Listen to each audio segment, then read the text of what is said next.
Enquanto a imprensa taca pau no Botafogo, critica o seu planejamento de todas as formas, o Glorioso se consolida como o terceiro maior exportador de jogadores do Brasil nos últimos 5 anos. Com isso, lucrou bastante, como poucos clubes no Brasil lucraram com venda de atleta, acredite se você quiser, e levanta taças. E não é qualquer taça, não é Taça Rio que o Botafogo levanta.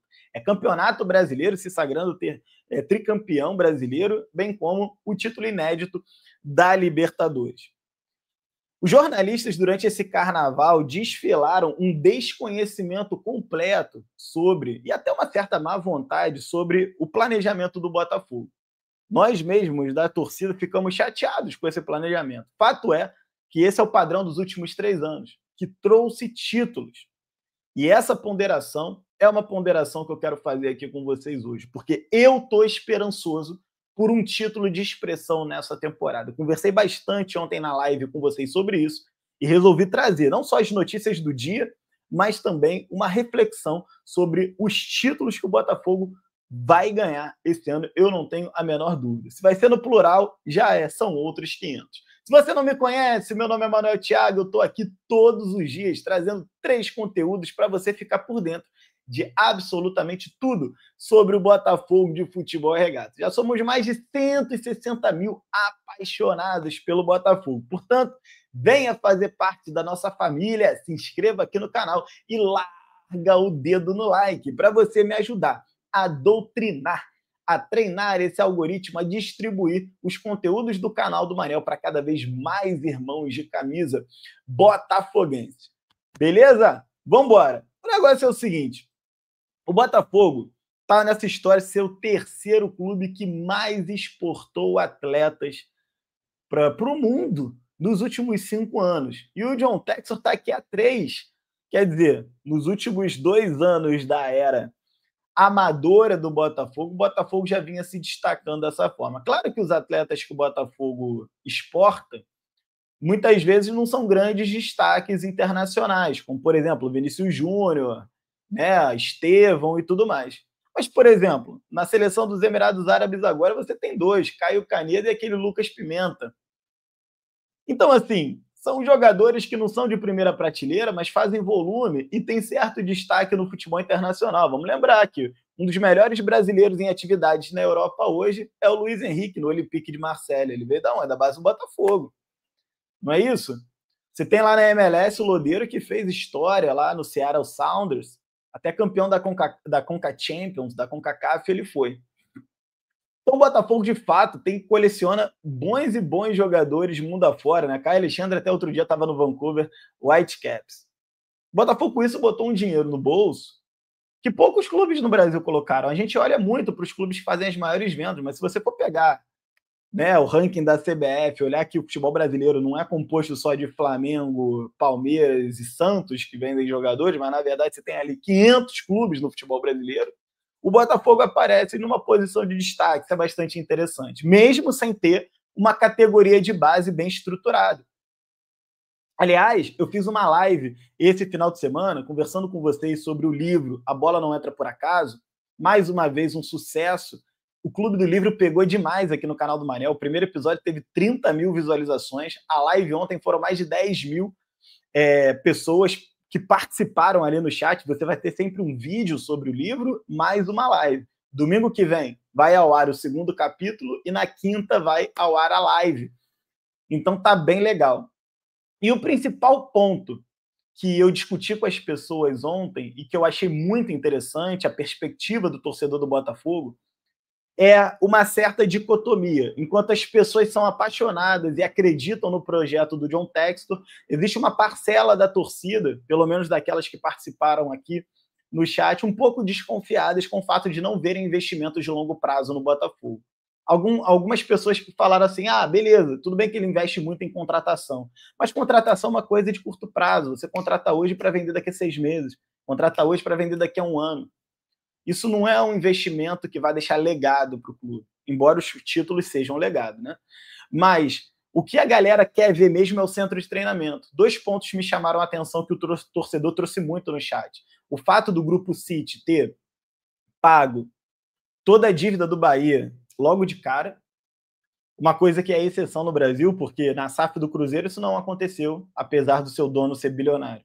Na SAF do Galo isso não aconteceu, apesar do seu dono ser bilionário. No Vasco isso não aconteceu, apesar da 777 ter entrado gastando muito dinheiro. No Botafogo isso também não aconteceu. É uma opção, não é uma crítica.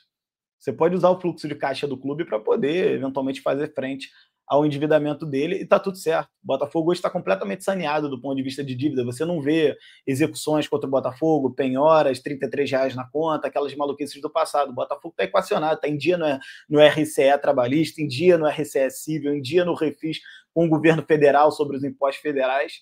Está tudo bem em relação a isso. E as receitas foram alavancadas. O Botafogo era um clube que devia 10 vezes sua receita, hoje deve 2 vezes sua receita. Isso mostra que o Botafogo está num caminho de sustentabilidade. Outra crítica que eu vi as pessoas fazerem foi sobre o centro de treinamento, que aí eu volto para o assunto aqui do Botafogo como terceiro maior exportador de atletas. O Grupo City chega no Bahia não só quitando todas as dívidas, mas construindo um baita de um CT que está em obras nesse momento. E que o projeto do John Textor até hoje não conseguiu sair do papel. Acredito eu que o John Textor vai acelerar na questão do CT depois que o IPO rolar. Prioridade, primeiro tem que salvar o Lyon, né? Não pode deixar o time ser rebaixado, aquela coisa toda. Também 500 milhões de reais em contratações, para no curto prazo trazer resultado esportivo. Podia ter pego esse dinheiro, não contratado ninguém, ter feito um baita de um centro de treinamento. Que ia se pagar ao longo do tempo, você não tenha dúvida em relação a isso. Lógico que esse centro de treinamento ia se pagar ao longo do tempo. Você gasta ali 100 milhões de euros num centro de treinamento. Pô, nos próximos 5 anos você revela 4, 5 jogadores de 20 milhões de euros cada, já era. Já se pagou esse centro de treinamento, né? Então, tem todas essas nuances. Mas apesar desses dois pontos, que na minha opinião são pontuais, perdoe a redundância, das críticas, torcedor, de um modo em geral, acredita muito que o John Textor seja uma reinterpretação da lógica da indústria desse mercado, que contrapõe o modelo multiclube do John Textor em relação ao modelo multiclube do Grupo City, que o modelo do Grupo City de MCO já é uma contraposição modelo amador. Então, você vê que a indústria vem evoluindo. É a reinterpretação da lógica. Fica o convite para todos assistirem não só o episódio onde eu faço o react do capítulo 1, que fala sobre a reinterpretação da indústria para liderar, e é o que o John Textor faz, e a gente prova isso por A mais B no vídeo, bem como a live também. Eu acho que vale bastante a pena, porque os torcedores trouxeram muitas contribuições legais ali no chat. O jovem Fabiano, do Botafogo, foi vendido de graça para um clube ucraniano. E alguém pode se perguntar, meu Deus do céu, como é que você vende um jogador de graça? Vou te explicar. O Fabiano é um jogador que não tinha, né, segundo a avaliação do Botafogo, potencial para estar no elenco principal, tá? Talvez no futuro ele venha a ter, mas nesse momento ele não estava pronto para isso.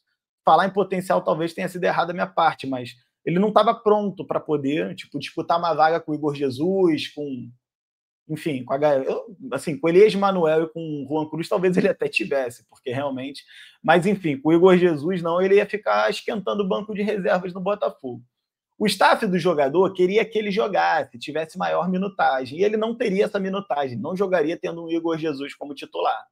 Esse é o X da questão. O contrato dele vencia agora no meio do ano. Faltam 3 meses para o contrato dele vencer. Ele ia sair de graça, porque a renovação não estava fácil. Por quê? Porque ele não teria garantia de minutagem. Então o Botafogo fez a seguinte opção. O Botafogo sempre vai lucrar com o Fabiano ao longo da sua carreira pelo fato do Botafogo receber como clube formador. Aquele certificado da FIFA de clube formador, onde você sempre morde, ele, salvo engano, 5 ou 10%. É sempre do clube formador. Se ele for vendido amanhã por 100 milhões de euros, estourar e virar um atacante de seleção brasileira, maravilha, o Botafogo vai estar sempre mordendo uma fatia dele.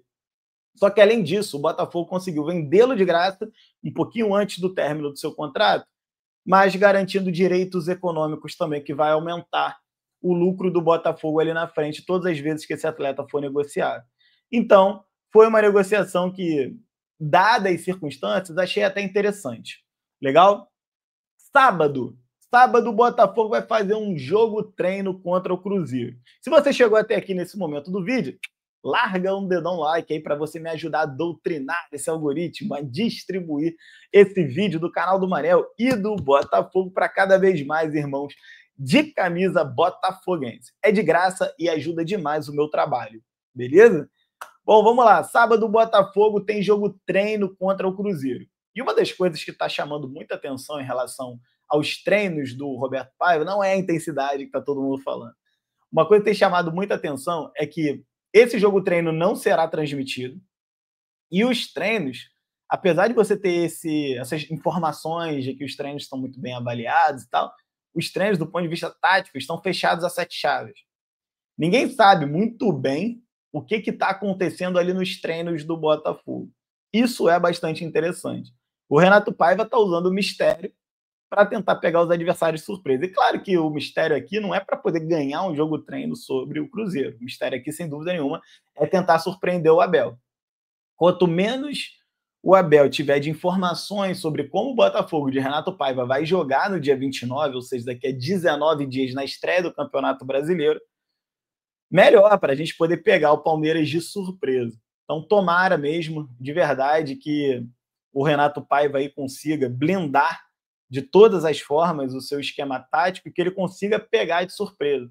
O Botafogo, nessa história de surpresa, pode fazer, quem sabe, um bom primeiro tempo, um bom primeiro 20 minutos, até o Abel e o time do Palmeiras entender o que está acontecendo em campo. E por meio do efeito surpresa, quem sabe marcar um gol dentro do Allianz.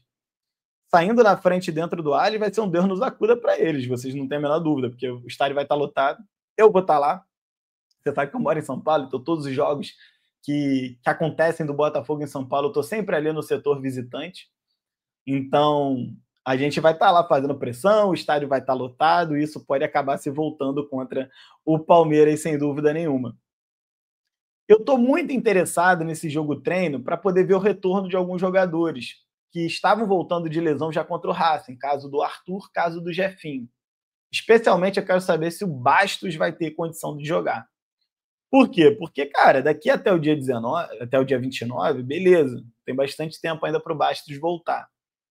Mas o Barbosa é dúvida contra o Palmeiras, não por lesão, mas o Barbosa hoje será julgado pelo STJD. Não sei se você vai lembrar, mas lá no Campeonato Brasileiro de 2024, na reta final, naquele jogo contra o Atlético Mineiro no Independência, teve uma confusão generalizada no final do jogo.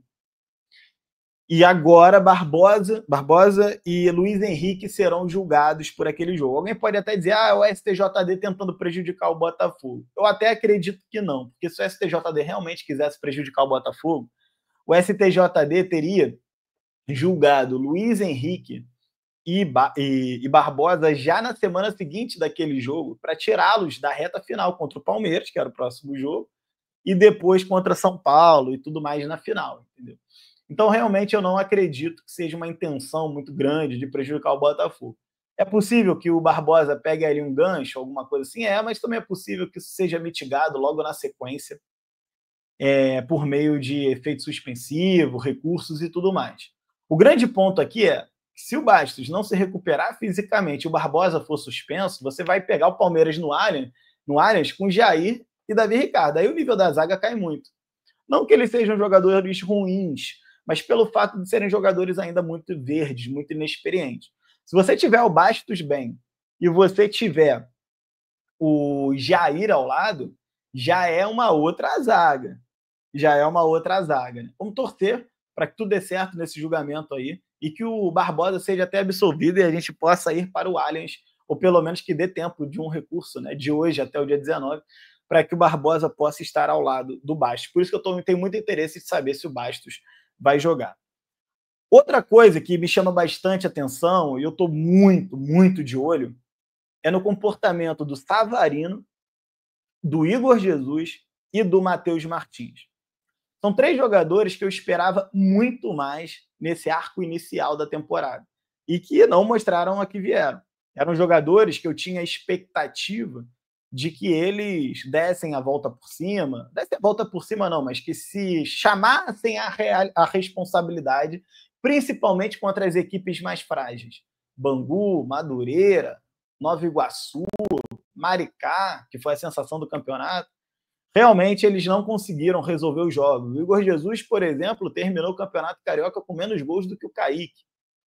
E que pese toda a bagunça que foi o time do Carlos Leiria, aquele mistão, ele só entrava em furada, o Igor Jesus, Savarino também.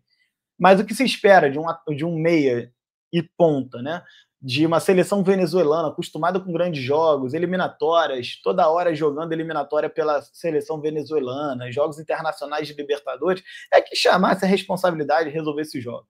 O que esperava do Igor Jesus, atacante que terminou em alta, pô, seleção brasileira e tal, título brasileiro também, cara, era que ele eventualmente resolvesse a parada, e não resolveu, tá?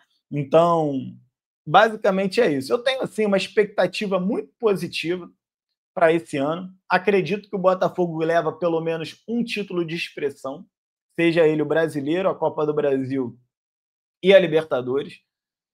Eu tô apostando muito no aprendizado da SAF. Como assim, Manel, você está apostando no aprendizado da SAF? Está muito claro que todo ano que passa, a SAF do Botafogo ela vai esportivamente se consolidando. Está muito claro isso. De 2023 para 2024, a gente viu que o John Textor aprendeu com alguns erros, como, por exemplo, a segunda janela, que ele não fez forte em 2023, ele fez fortíssimo em 2024. E ele viu o efeito prático disso ganhando títulos. E isso é muito importante. Ele já sabe a receita do bolo para fazer um Botafogo forte num ponto corrido. O Botafogo foi muito forte em 2023 no ponto corrido. Apesar de ter esfarelado no final do ano, no segundo turno, o Botafogo foi forte na maior parte da competição. Depois, em 2024, o Botafogo se torna ainda mais forte, mostrando que aprendeu com 2023. Por que não acreditar que a SAF Botafogo aprendeu a fórmula de como disputar um campeonato de ponto corrido e que o Botafogo vai repetir esse padrão? Vamos lembrar que nos últimos 2 campeonatos brasileiros, o Botafogo foi o clube que passou mais tempo na liderança do campeonato e praticamente morou dentro do G4 durante 2 anos consecutivos. Então eu tenho uma expectativa positiva que a gente continue reproduzindo esse padrão em 2025, em que pese todo o início da nossa temporada. Beleza? Galera, eu volto mais tarde aí com mais conteúdos para você aqui no canal do Marião. Um grande abraço para você que fica e fui!